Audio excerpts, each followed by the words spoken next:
అందరికీ నమస్కారం. ఈరోజు మన విజయవాడ మున్సిపల్ కార్పొరేషన్లోన కౌన్సిల్ నిర్వహించుకోవడం జరిగింది. కౌన్సిల్లోన మనకి ప్రధానంగా 165 అంశాలు అన్నవి కౌన్సిల్ వారు ముందుకు రావటం జరిగింది. అందులో అధికారులు పెట్టిన అంశాలు కొన్ని, అలాగే గౌరవ కార్పొరేటర్లు పెట్టిన అంశాలు కొన్ని రావటం జరిగినాయి. ఏదైతే విజయవాడ నగరం అభివృద్ధి కోసం అటు అధికారులైనా ఇటు కార్పొరేటర్లైనా అంశాలు పొందుపరిచి వాటి మీద సుదీర్ఘంగా చర్చలు జరపడం అన్నది జరిగింది.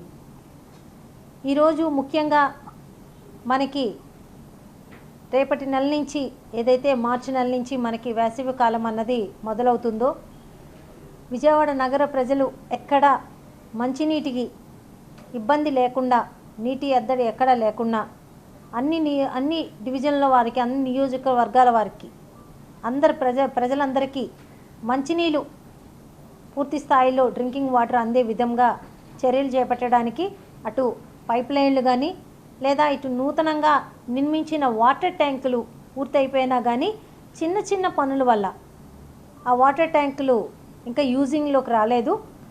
ఆ పనులు కూడా త్వరితగతిన పూర్తి చేసుకొని, ఏదైతే రామలింగేశ్వర నగర్లోన ఒక వాటర్ ట్యాంకు కంప్లీట్ అయ్యింది, ఆ వాటర్ ట్యాంక్కి 90% పని పూర్తి అయిపోయి ఒక 10% పని మాత్రమే ఇంకా మనకు పెండింగ్లో ఉంది.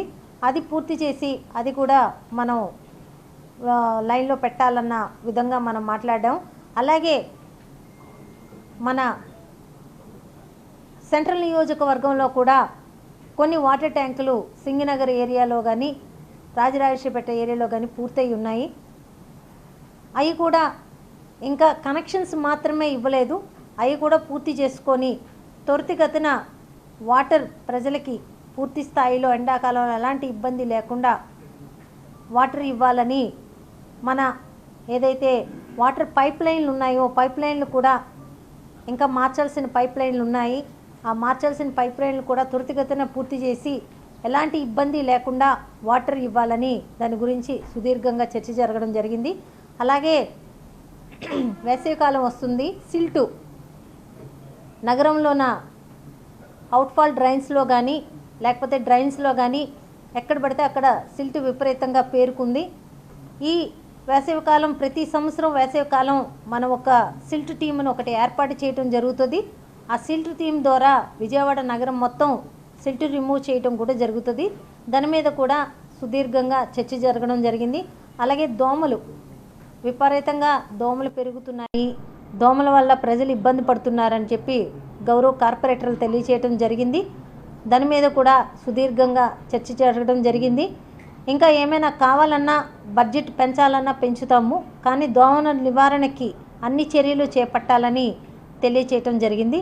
అలాగే కొంతమంది కార్పొరేటర్లు ఏదైతే వాళ్ళ డివిజన్స్లోన చెత్తని సరిగా మాకు క్లీనింగ్ జరగటం లేదు, మాకు వర్కర్లు చాలా తక్కువగా ఉన్నారు, వర్కర్లను పెంచాలని చెప్పి కూడా కార్పొరేటర్లు కోరడం జరిగింది.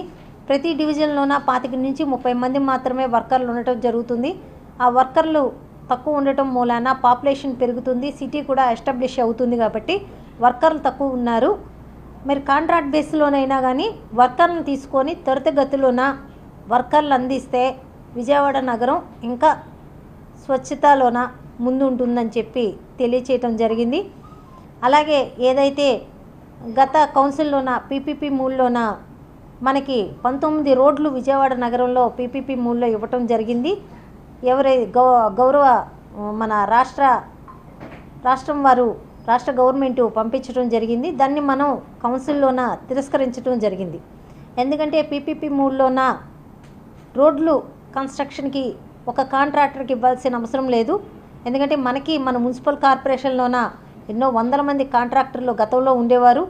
ఇప్పుడు ఈ 14 నుంచి 19 లోపు ఏదైతే గత చంద్రబాబు నాయుడు గారి పాలనలో సిఎఫ్ఎంఎస్కి పూర్తి స్థాయిలో విజయవాడ నగర నిధులన్నీ వెళ్ళావో ఆ టైంలోన పూర్తిగా కాంట్రాక్టర్లు ఈ కాంట్రాక్టర్ వృత్తిని మానేయాల్సిన పరిస్థితికి వచ్చింది.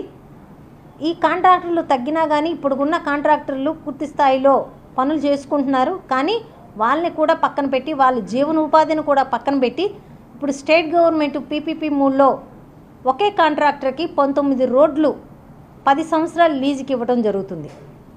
దీన్ని గత కౌన్సిల్లో పెడితే కౌన్సిల్ వ్యతిరేకించడం జరిగింది. మనకి ఇంజనీరింగ్ సెక్షన్ అంటూ ఉంది. మన నగరపాలక సంస్థలో ఎంతోమంది కాంట్రాక్టర్లు ఉపాధి పొందుతున్నారు. వీళ్ళందరూ ఉపాధిని తీసేసి మన ఇంజనీరింగ్ సెక్షన్ నిర్వీర్యం చేసి ఒక కాంట్రాక్టర్కి 10 ఏళ్ళు పీపీపీ మూడ్లో ఇవ్వటం అన్నది తప్పని మేము గత కౌన్సిల్లో దాన్ని తిరస్కరించడం జరిగింది. కానీ జీవో ఒకటి గవర్నమెంట్ పరంగా జీవో ఒకటి ఇచ్చుకొని కార్పొరేషన్కి ఒక మెమో ఇవ్వటం జరిగింది. దాని మీద కూడా చర్చ జరగడం జరిగింది. ఆ మెమోను కూడా ఈరోజు విజయవాడ మున్సిపల్ కార్పొరేషన్ ద్వారా మేము తిరస్కరించడం జరుగుతుంది. ఎందుకంటే విజయవాడ మున్సిపల్ కార్పొరేషన్ ఒక బాడీ, దానికి కొన్ని అధికారాలు ఉన్నాయి. ఆ అధికారాల ప్రకారం విజయవాడ నగర అభివృద్ధి విజయవాడ కార్పొరేషన్ పరిధిలోన జరిగితే బాగుంటుందన్న ఉద్దేశంతో ఒక కౌన్సిల్ వారు ఒక నిర్ణయం తీసుకుంటే దాన్ని గవర్నమెంట్ వ్యతిరేకిస్తూ ఒక జీవోను పంపించడము, కార్పొరేషన్కి ఒక మెమోను పంపించడం అన్నది దారుణమైన విషయంగా మేము పరిగణిస్తూ ఆ మెమోను కూడా మేము ఈరోజు తిరస్కరించడం జరుగుతుంది.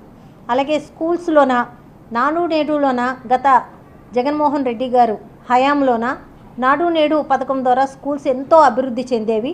ఈరోజు స్కూల్స్లోన మినిమం ఫెసిలిటీస్ కూడా పిల్లలకి లేకుండా ఈవెన్ టాయిలెట్స్తో నుంచి స్కూల్ బెంచెస్ నుంచి లేకపోతే అక్కడ ఫుడ్ ఏర్పాటు చేసే కిచెన్ దగ్గర నుంచి ప్రతి ఒక్క విషయంలోన పిల్లలు ఇబ్బంది పడుతున్నారు. ఆ ఇబ్బందికి కారణం ఇప్పుడు ఉన్న ప్రభుత్వం ఈ 2 ఏళ్లలో ఒక్క రూపాయి కూడా స్కూళ్ళకి శాంక్షన్ చేయకపోవడం. నాడు నేడులోన జగన్మోహన్ రెడ్డి గారి హయాంలోన పూర్తి అయిన స్కూల్స్కి కొన్ని చిన్న చిన్న పనులు ఉండిపోయినాయి. ఆ పనులు కూడా గవర్నమెంట్ టేకప్ చేయకపోవడం మూలాన స్కూల్స్లో చాలా ఇబ్బంది పడుతున్నారని గౌరవ కార్పొరేటర్లు అందరూ ఈరోజు చాలామంది కార్పొరేటర్లు ఈరోజు మన కౌన్సిల్ వారు ముందుకు తీసుకురావడం జరిగింది. ఏదైతే ఇంతకు ముందు మున్సిపల్ కార్పొరేషన్లోన ఉండేవో స్కూల్స్ అవి మళ్ళీ మున్సిపల్ కార్పొరేషన్కే చెప్పినా కానీ కనీసం మున్సిపల్ కార్పొరేషన్ అయినా ఆ స్కూల్ మెయింటెనెన్స్ కానీ వాటిని బాగోగులు కానీ చూసుకుంటుందని చెప్పి గవర్నమెంట్కి రెఫర్ చేయటం జరిగింది. జగన్ గారి హయాంలోన నాడు నేడులోన ఎంత చక్కగా స్కూల్ అభివృద్ధి జరిగేవో ఈ 2 ఏళ్ల కాలంలో స్కూల్ని పూర్తిగా నిర్వీర్యం చేయటం జరిగింది. అలాగే దీని మీద అమ్మ ఒడి పథకం మీద ఈరోజు స్కూల్స్లోన పిల్లలకి 15,000 ఇస్తుంటే అందులో 2,000 అని చెప్పి మెయింటెనెన్స్కి తీసుకుంటున్నారు. 13,000 మాత్రమే పేరెంట్స్ అకౌంట్స్లో వేస్తున్నారు. 2,000 రూపాయలు వీళ్ళు మెయింటెనెన్స్ తీసుకొని ఈరోజు కార్పొరేషన్ ద్వారా అక్కడ ఆయాలను పెట్టాల్సిన పరిస్థితి వస్తుంది. ఈరోజు కార్పొరేషన్లోన ఎక్కడ ఏ డివిజన్లో చూసుకున్నా మాకు వర్కర్లు తక్కువ, డివిజన్ నీట్గా ఉండట్లేదని కార్పొరేటర్లు గోల పెడుతున్నారు. అలాగే స్థానికంగా ఉన్న ప్రజలు గోల పెడుతున్నారు. ఆ వర్కర్లందరినీ స్కూల్స్ని గవర్నమెంట్కి హ్యాండ్ ఓవర్ చేశాం కదా, మన వర్కర్లను మనం వెనక్కి తెచ్చుకుందాము అని అంటే ఈరోజు కార్పొరేటర్లు లబోదిబో అంటున్నారు. కార్పొరేషన్లోన మీరు స్కూల్స్ నుంచి తీసేస్తున్నారు. 1000 మంది పిల్లలు ఉంటున్నారు, 1600 మంది పిల్లలు ఉంటున్నారు. ఇంత పెద్ద పెద్ద స్కూల్లో మెయింటెనెన్స్ ఎవరు చేస్తారు? గవర్నమెంట్ పట్టించుకోవట్లేదు, ఆయాలను పెట్టట్లేదు, మెయింటెనెన్స్ చూడట్లేదు. చాలా ఇబ్బందికరమైన వాతావరణంలో స్కూల్స్ వెళ్ళిపోతున్నాయి. మీరు కార్పొరేషన్ నుంచైనా ఆయాలని మీరు ఉంచండి. మీరు ఆయాలు తీయటం మూలాన స్కూల్స్లో ఉన్న పిల్లలు చాలా ఇబ్బంది పడుతున్నారు. శానిటేషన్ ఇబ్బంది అవుతుంది. వాళ్ళకి ఏమైనా ఇన్ఫెక్షన్స్ వస్తే ఎవరిది బాధ్యత అని చెప్పి గౌరవ కార్పొరేటర్లు అందరూ లబోదిబో అంటున్నారు. ఈరోజు మళ్ళీ ఏదైతే వెనక్కి తెచ్చామో ఆయాలందరినీ మళ్ళీ స్కూల్స్కి మేము ఒప్పజెప్పాల్సిన పరిస్థితి వస్తుంది. మరి 2,000 చొప్పున ఈరోజు మన విద్యాశాఖ మంత్రి గారు మన లోకేష్ గారు ప్రకటించారు 2,000 మేము మెయింటెనెన్స్కి తీసుకుంటున్నామని. మరి ఆ 2,000 ఎవరి జోబీలోకి వెళ్తున్నాయి? మరి ఆ మెయింటెనెన్స్ చేయకుండా ఆ డబ్బులు ఏం చేస్తున్నారన్నది ప్రజలకు తెలియజేయాల్సిన అవసరం ఎంతైనా ఉంది. ఇంకా కొన్ని అంశాలు మధ్యాహ్నం సెషన్స్లో మనకు ఉన్నాయి. అవి కూడా పూర్తి స్థాయిలో డిస్కషన్ జరిగి ప్రజలకి ఏదైతే ఉపయోగకరంగా ఉన్న నిర్ణయాలు మాత్రమే కార్పొరేషన్లోన మన కౌన్సిల్లో తీసుకుంటామని తెలియజేస్తున్నాను.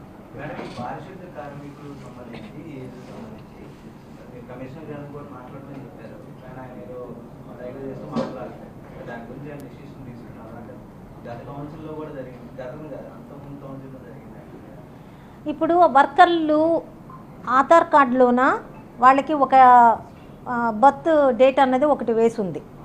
వీళ్ళు వర్క్లో దిగేటప్పుడు వాళ్ళని అడుగుతారు, మీరు ఏ టైంలోన మీరు ఈ వర్క్లోకి దిగారు, మీ ఏ టైంలోన మిమ్మల్ని ఈ డోక్రాలోన మిమ్మల్ని తీసుకున్నారు అన్నది ఆ రోజు ఒక డేట్ ఉంటుంది. ఈ మున్సిపల్ కార్పొరేషన్లో ఏమవుతుందంటే ఆ రోజు డేట్ని కన్సిడర్ చేసుకొని వాళ్ళకి మీరు 60 years కంప్లీట్ అయ్యింది అని చెప్పి వాళ్ళని తీసేయడం జరుగుతుంది. కానీ వాళ్ళ ఆధార్ కార్డులో ఏంటంటే ఏజ్ చిన్నగా ఉంటుంది, కొంతమందికి ఏజ్ పెద్దగా ఉంటుంది, కొంతమంది ఏజ్ ఏమో 90 ఏళ్ళు ఉంటుంది, 100 ఏళ్ళు ఉంటుంది, 80 ఏళ్ళు ఉంటుంది, కొంతమంది ఏజ్ ఏమో ఇంకా చిన్నగా ఉంది అని చెప్పి తెలియచేయటం జరుగుతుంది. కానీ ఏది ఏమైనా వీళ్ళు 2 రకాలుగా వర్కర్లు అన్నది ఇబ్బంది పడుతున్నారు. గతంలో ఏం చేశారంటే వీళ్ళు వర్క్లో దిగేటప్పుడు ఒక డేట్ అన్నది కార్పొరేషన్లోనే మెన్షన్ అయి ఉంటుంది.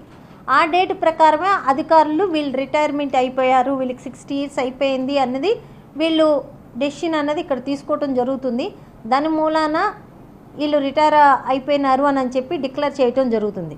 కానీ ఆధార్ కార్డు అన్నది మనకి తెలిసి 2009లోన ఆ టైంలో వచ్చినట్టుంది, అంతే కదా. ఆ టైంలోనే ఏంటంటే ఆధార్ కార్డు వీళ్ళు నోటుకు వచ్చిన ఏజ్ అన్నది మెన్షన్ చేయడం జరిగింది. కానీ వీళ్ళు ఎప్పుడైతే ఉద్యోగంలో చేరారో అప్పుడు ఒక డేట్ చెప్పడం జరిగింది, దాన్ని మాత్రమే కార్పొరేషన్ కన్సిడర్ చేస్తుంది. దాని మూలన ఈ కన్ఫ్యూజన్ అనేది వస్తుంది. కానీ మానవతా దృక్పథంతో కొంతమందిని కన్సిడర్ చేయండి అని చెప్పి మనం అధికారులకు తెలియజేస్తున్నాము, కమిషనర్ తెలియజేస్తున్నాము. మన కౌన్సిల్ కూడా దీన్ని ఎవరైతే ఇలా ఏజ్ ఎక్కువ అని చెప్పి మీరు తీసేస్తున్నారో వాళ్ళని కొంచెం కన్సిడర్ చేయండి, లేకపోతే 62 years అన్నది గవర్నమెంట్ అఫీషియల్గా ఇచ్చింది, దాన్నైనా కన్సిడర్ చేయండి.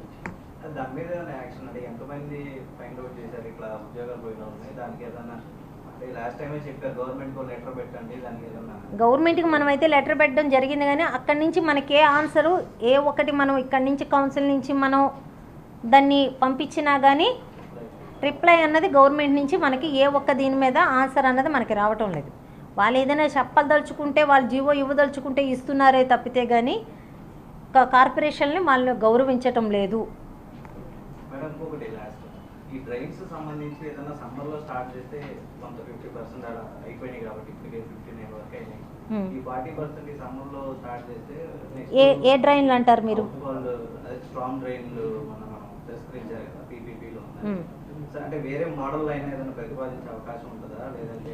ఉంటుందండి. అంటే ఇప్పుడు మనకి ఇంత ఇంజనీరింగ్ సెక్షన్ ఉంది, ఇంత ఇంజనీరింగ్ సెక్షన్ మనం నిర్వీర్యం చేసేసి ఇంతమంది కాంట్రాక్టర్లు ఉపాధి మనం పోగొట్టి ఒక్క కాంట్రాక్టర్కి 450 కోట్లు అది విజయవాడ మున్సిపల్ కార్పొరేషన్ మీద భారం వేసి ఇవ్వటం అన్నది కరెక్ట్ కాదు. ఇంతమంది ఎంతోమంది ఇక్కడ కాంట్రాక్టర్లు బతుకుతున్నారు, ఎంతోమంది వర్కర్లు బతుకుతున్నారు, వీళ్ళందరి జీవితాలు తీసేసి ఒక్క కాంట్రాక్టర్ని ఎక్కడి నుంచో తీసుకొచ్చి ఆ కాంట్రాక్టర్కి స్టేట్ వైడ్గా ఒకటే టెండర్లోనే ఇచ్చేసి ఇది స్కామ్ అంటారా స్కీమ్ అంటారా? మాకు తెలిసి ఇది స్కీమ్ కాదు, స్కామే. ఇలాంటి స్కాముల్ని మేము ఎంకరేజ్ చేయము. కానీ డ్రైన్స్ అన్నది డెవలప్ అవ్వాలి. గతంలోన L&T డ్రైన్స్ ఎంత దారుణంగా చేశారో, విజయవాడ మనకి అండర్ గ్రౌండ్ డ్రైనేజీ కానీ లేకపోతే డ్రైనేజీ వ్యవస్థ కానీ నాశనం అవ్వడానికి కారణం L&T డ్రైన్సే. సరిగ్గా వాళ్ళు ఎక్కడ కన్స్ట్రక్షన్ చేసిన దగ్గర కూడా సరైన కన్స్ట్రక్షన్ చేయకుండా ఎత్తు పల్లాలతోటి నానా నరకం చేసి వదిలేసినారు. మధ్యలో కరెంటు పోల్ ఉంది, కరెంటు పోల్ ఉన్న దగ్గర మీరు వదిలేసి మధ్యలో కరెంటు పోల్ ఉంది, అది మాకు సంబంధం లేదు, కరెంటు పోల్ తీస్తేనే మేము కడతాము. మరి అవన్నీ మీరు టేకప్ చేసుకోవాలి కదా, టేకప్ చేసుకొని చేయాల్సిన బాధ్యత మీ మీద ఉంది కదా. ఏదో లేకపోతే ఒక ఏరియా తీసుకోవాలి, ఆ ఏరియా ఫినిష్ అయిన దగ్గర ఇంకో ఏరియా తీసుకోవాలి, అంతేగాని 64 డివిజన్లోన అక్కడో ముక్క అక్కడో ముక్క అక్కడో ముక్క చేసి పెట్టి దేనికి ఉపయోగం అది? కాకపోతే అధికారులు ఏమంటారంటే 59% వర్క్స్ అయిపోయినాయి, 41%కి వర్క్స్ చేయాల్సింది స్ట్రాంగ్ డ్రైన్స్ సంబంధించి, వాటికి టెండర్లు పిలుస్తామంటారు. అంటే మీరు అనేది పాతవి కూడా చాలా నాశరకంగా ఇబ్బందికరంగా ఉన్నాయని చెప్పి కొత్త బడ్జెట్కి మొత్తం కలిపి పెడతారా లేకపోతే? లాస్ట్ ఈ బాడీ ఏర్పడక ముందు వైఎస్ఆర్ గవర్నమెంట్ రాకముందు L&T డ్రైన్లు అన్నది చాలా వికారంగా అన్నది విజయవాడ నగరంలో జరిగినాయి. కానీ గత 5 ఏళ్లుగా డ్రైన్లు కూడా మేము చాలా వరకు సరిచేసాం, చాలా వరకు కంప్లీట్ చేసాం. ఇంకా మిగతా డ్రైన్లు కూడా విజయవాడ మున్సిపల్ కార్పొరేషన్ మన జనరల్ ఫండ్లో పెట్టమన్నా పెడతాము, లేకపోతే ఫైనాన్స్ కమిషన్లోనే మనకి దానికి డ్రైన్స్కి సంబంధించి ఏ డబ్బులు వచ్చినా మనం దానికి ఇమీడియట్గా పెడతాము. మనకైతే ఇక్కడ నిధులకేమీ కరువు లేదు, జనరల్ ఫండ్లో కరువు లేదు. దాని ద్వారా మనం విజయవాడ నగరంని మనం అభివృద్ధిలోకి తీసుకెళ్ళచ్చు. కానీ జనరల్ ఫండ్ కూడా ఇప్పుడు మనం ఆఫ్కాస్ వర్కర్లు 5,000 మంది వర్కర్లు ఉన్నారు. మనకి 5,000 మంది వర్కర్లకి 6,000 లాస్ట్లోనే జగన్ గారు గవర్నమెంట్లోనే జగన్ గారే పే చేసేవారు. 50,000 మనం ఇక్కడ పే చేసేవాళ్ళం. కానీ ఇప్పుడు ఆ భారాన్ని కూడా విఎంసీ మీద వేస్తున్నారు. మరి ఆ మాత్రం కూడా మీరు స్టేట్ నుంచి ₹1 కూడా ఫండ్ ఇవ్వరు. కానీ ఇలాంటి భారాలు కూడా ఇంకా మీరు మున్సిపల్ కార్పొరేషన్ మీద వేస్తే మరి నగర అభివృద్ధి ఇంకా ఎక్కడ జరిగిద్ది? గవర్నమెంట్ నిర్ణయాలు మాత్రం సరైన నిర్ణయాలు కాదు, నగర అభివృద్ధికి పనిచేసే నిర్ణయాలు అయితే ఇవి కాదు.